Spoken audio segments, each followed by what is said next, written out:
සුබදහස කියලා වීඩියෝ කරන ඔයාලා හැමදෙනෙක්ම පහදෝ YouTube channel එකේ තවත් අලුත් වීඩියෝ එකක් එක්ක. ඉතින් මේ වීඩියෝ එකේදී මම ඔයාලට කතා කරන්නේ කොහොමද ඔයගොල්ලෝ දන්නවා මේ වීඩියෝ වල ගන්න තියෙන මම හිතන graphic card use කරන කට්ටිය ඇති කියලා මේ වීඩියෝ එක මේ විදිහට බලනවා නම් ඉතින් ගොඩක් කට්ටියට දැන් තියෙන ප්‍රශ්නය තමයි ඔයගොල්ලෝ ගොඩක් කට්ටිය මේ විදිහට පාවිච්චි කරන්නේ use කරපු graphic card. ඉතින් පෞද්ගලිකව මාත් පාවිච්චි කරන්නේ use කරපු graphic card එක. ඉතින් ඔයාලට තියෙන ලොකුම ප්‍රශ්නේ තමයි use කරපු graphic card එක කාලයක් පාවිච්චි කරනකොට මේකේ temp එක. ඒකේ උෂ්ණත්වය ඉහළ යන එක.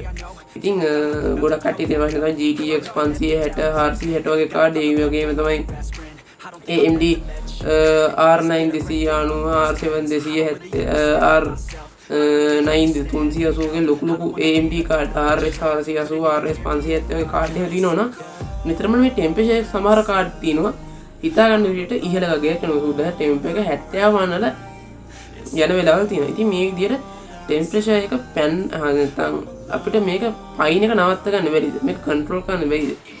ඉතින් මේක කන්ට්‍රෝල් කරන්න පුළුවන් එක තමයි කාඩ් එක සර්විස් කරලා. ඒත් ඉතින් දැන් තියෙන ප්‍රශ්නේ තමයි සාමාන්‍ය කාඩ් එකක් තනියෙන් සර්විස් කරනකොට thermal paste ඒ වගේ දේවල් ගෙන්න ගන්න මේ දවස්වල කට්ටියට අමාරුවක් තියෙනවා. මොකද courier service වැඩ නැහැ. ඒ වගේම තමයි සමහරක් තැන්වල ගෙනාවට පස්සේ බඩුනේ ස්ටොක් නැහැ සමහර කඩවල.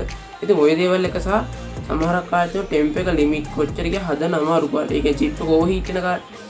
ඉතින් ඒ වේටි කිටින ගොඩම ගැටලුව තමයි කාඩ් එක රීබෝල් කරන අවස්ථාවක වගේ නා කාඩ් එක රීබෝල් කරන්න අදාළ අපි කියන්නේ රිපෙයාර් කරන ෂොප් එකට යවා ගන්න තියෙන අපහසුකම. මොකද හැමතැනම courier service එක වැඩ නැති හින්දා. රයිට් ඉතින් අද මම ඔයගොල්ලන්ට පොඩි ටික් කීපයක් කියලා දෙන්න. සාමාන්‍යයෙන් ඔයගොල්ලෝ මේ විදිහේ gift card එක පාවිච්චි කරනවා නම් ටෙම්ප් එක යන එක ලිමිට් කරගෙන වැඩ කරන්න. හැබැයි ඔයාලා මතක තියාගන්න මේ ටෙම්ප් එක ලිමිට් කරාම වෙන්නේ සාමාන්‍යයෙන් හිතන්නකෝ ඔයාගේ ටෙම්ප් එක 60කට විතර ලිමිට් කරනවා කියලා. ඉතින් ඔය 60කට විතර ටෙම්ප් එක ලිමිට් කරොත් එහෙම ඔයාලට FPS දැන් හිතන්නකෝ කාඩ් එකේ 80ක් යනවා කියලා. ඉතින් ඔයාලා FPS 80ක් යන කාඩ් එක ඔයා ටෙම්ප් එක 60කට විතර ලිමිට් කරොත් සමහරවිට FPS 60ක් වගේ තමයි යන්නේ. ඉතින් සාමාන්‍යයෙන් FPS ගාන ටිකක් අඩු වෙනවා මේ විදිහට ටෙම්ප් එක ලිමිට් කරාම. ඉතින් අද මම කියලා දෙන සිම්පල් විදිහට කොහොමද මේ ටෙම්ප් එක ලිමිට් කරලා සහ ඔය graphic card එකේ ෆෑන් එක ඔටෝමැටික් කන්ට්‍රෝල් එකේ නැතුව manual control නොකර automatic මේ කියන්නේ temp එක වැඩි වෙනවාත් එක්කම fan එකේ speed එක speed up speed down වෙන විදිහ හදන්නේ කොහොමද කියලා. එහෙනම් වැඩි කතාවක් වීඩියෝ පටන් ගමු. right ඉතින් එහෙනම් අපි දැන් බලමු කොහොමද මේ කාඩ් වල temperature එක limit කරන්න තියෙන tips මොනවද කියලා. ඉතින් මේකට මුලින්ම ඔන්න MSI afterburner එක. ඉතින් ඔයාලා MSI afterburner එක පහළ තියෙන link එක download කරගන්න. මොකද මේක free දෙන software එකක්. මොන graphic card එකකට මේක support කරනවා. ඉතින් ඔයාලට MSI afterburner එක දාගත්තට පස්සේ ස්ක්‍රීන් එකේ මෙන්න මෙහෙම පෙන්නයි. මෙන්න මේ වගේ අයිකන් එකක් පෙන්නයි. පේනවනේ මෙන්න වගේ මෙන්න මේ වගේ අයිකන් එකක් පෙන්නයි. ඉතින් මේක ඕපන් කරගන්න. ඉතින් මේක උඩ මෙහෙම ඩබල් ක්ලික් කරලා ඕපන් කරගන්න. ඉතින් මේක ඕපන් කරගත්තට පස්සේ ඔයාලට මේ වගේ ඉන්ටර්ෆේස් එකක් හම්බෙයි. ඔයාලා මේ ඉන්ටර්ෆේස් එකට වැඩි කැමති නැත්නම් ඔයාලට පුළුවන් මේකේ තියෙනවා මෙහෙම බටන් එක ඒක වෙහෙලි ඉතින් ඔයාලට පුළුවන් මෙතන මෙහෙම ආවට පස්සේ user interface කියලා තියෙනවා. මේ user interface වලට ඇහිලා හිටින් මේක red dragon after home ඔයාලා කැමති mod එකක් දාගන්න පුළුවන්. පේන ඉතින් mod ගොඩාරියක් තියෙනවා මේකේ. ඔන්න එකක් දාලා පෙන්නන්න. මේක එක mod තියෙනවා මේ. ඉතින් මට මම ආසෙන් තියෙන මම ඔක දාගන්නවා. රයිට් ඊගා තමයි කොහොමද මේකේ temp එක limit කරලා fans auto වැඩ කරන්න හදාගන්නේ. ඉතින් සමහරක් කාඩ් තියෙන ඒවා නම් ඉතින් මේ power limit කියන එක මෙහෙම වැල්ලා තියෙනවා. හරි. temp එක limit කරන්න. ඉතින් ඔයාලට වෙන මේ temp එක ගාව තියෙන මේ චූටි බටන් එක. මේකෙන් කියන්නේ temp එකට priority එක දෙනවද GPU එකට priority එක දෙනවද? temp එකට GPU එකට. ඉතින් පේන ඉතින් මම temp එක දීලා තියෙන 65ට. ඉතින් මේක අපි දැන් 83ට මගේ ඔටෝම යනවනේ.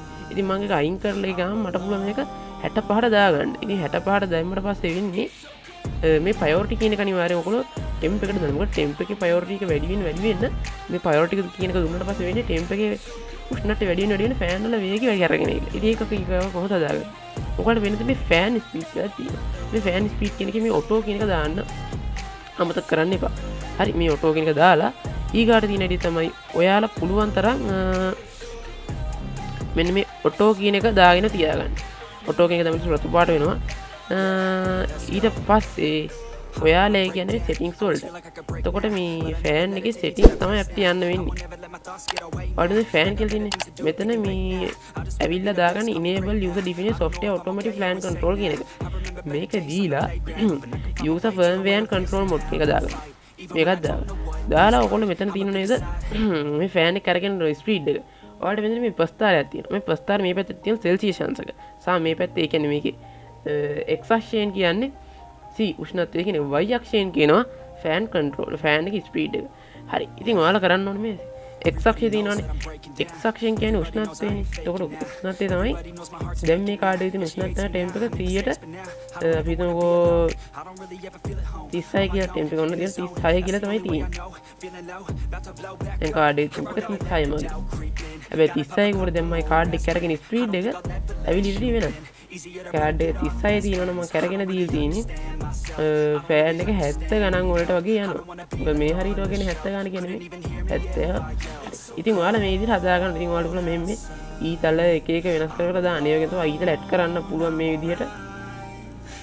මෙහෙම එකක් උඩ ක්ලික් කරලා ඇඩ් කරන්න පුළුවන්. ගානට එහෙම රවුම් යන විදිහට හදා ගන්න පුළුවන්. හරිද? ඉතින් එහෙම ඕනේ නැත්නම් ඉතින් ආයි එහෙම ඇහිල්ලා ආයි ෆෑන් කන්ට්‍රෝල් වලට ඇහිල්ලා හදා ගන්න පුළුවන් මේ. ඉතින් මේ විදිහට හදාගත්තම තියෙන වාසිය තමයි ඔයා ගෙෆික් කාඩ් එක ඊට මේ විදිහට මේ වගේ ප්‍රස්තාර හදාගන්න මෙන්න මේ වගේ. හොඳේ. ස්ක්‍රීන්ෂොට් එකක් ගාලා හරි මොකක් හරි කරලා මේ විදිහට හදාගන්න. සාමාන්‍යයෙන් ටෙම්ප් එක 70ට වගේ යද්දි ෆෑන් එක ෆුල් කන්ට්‍රෝල් විතර යන්නේ මේ. දැන් ටෙම්ප් එක 60 විතර යද්දි මේ කොහොමද ෆුල් කන්ට්‍රෝල් වෙන ෆෑන් එක. ඊට ටෙම්ප් එක 70ට විතර යද්දි මේ කොහොමද ගොඩක් වේගින් කරගෙන මේ පේනවද? ඇත්තටම කොහොමද කරගෙන මේ හදාගන්න. එතකොට ඔයාලට පුළුවන් මේ ෆෑන් එක ගොඩක් විතර මේ.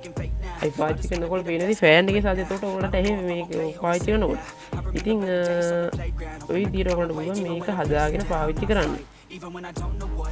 ඉතින් පේනවද මගේ ටෙම්ප් එක දැන් 36යි. ඒක මගේ ගෙෆික් කාඩේ ෆෑන් එක ඔටෝමැටික් සද්දෙම කරගෙනවා.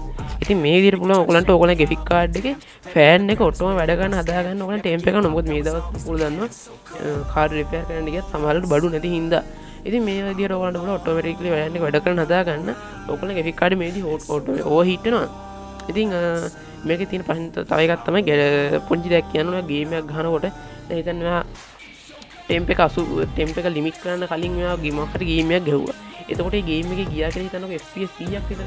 හැබැයි ඔයා මේ ටෙම්ප් එක ලිමිට් කරලා පස්සේ එන්නේ 100ක් FPS වැඩ ගන්න බෑ. ඉතින් මේකෙන් මොකද මැක්සිමම් අපි ටෙම්ප් එක ලිමිට් කරලා තියෙන්නේ. ඉතින් ඒ ලිමිට් කරලා තියෙන ගානට කාඩ් එක උඩරිම ක්ලොක් වෙලා ඉතිරි ගානේදී වෙන්නේ සාමාන්‍යයෙන්